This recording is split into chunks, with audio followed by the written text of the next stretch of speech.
আরে কি বললে, আমাকে নকল রোবটের অ্যাক্টিং করতে হবে? আমি তোমাকে এর জন্য 5 লাখ টাকা দেব। আরে এই টাকার জন্য আমি সবকিছু করতে রাজি। আরে আমি রোবট তৈরি করি আর এটা আমার ল্যাব। আরে এই রোবটটা দেখতে তো একদম আমার মতো। আরে এই কারণেই তোমাকে এই কাজে নেওয়া হয়েছে। কাল একজনের কাছে রোবটের ডেলিভারি দিতে হবে, কিন্তু রোবটটা এখনো পুরোপুরি তৈরি হয়নি, তাই সেখানে তুমি রোবট সেজে যাবে। একটা কথা মনে রেখো, ওর মানুষের সাথে অ্যালার্জি আছে, তাই ওকে একদম স্পর্শ করবে না। আরে বাহ, ছেলেটা অনেক হ্যান্ডসাম। আরে আজ তোমাকে একটু অন্যরকম লাগছে কেন? চলো চেক করি। বড় 2 আর 2 4 না 5 হবে? আরে স্যার, আপনার উত্তর ক্যালকুলেট হচ্ছে। আরে এই ছেলেটা পাগল নাকি? স্যার আপনার উত্তর হলো 5। আরে উত্তর তো ভুল হয়েছে, কিন্তু এত লেট হলো কেন?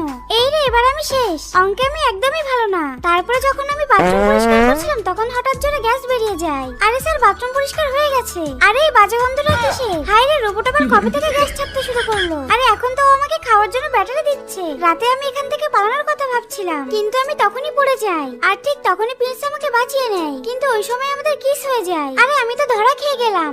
কিন্তু যারা আমার চ্যানেলটা সাবস্ক্রাইব করবে তাদের মা বাবা যেন অনেক দিন বেঁচে থাকে।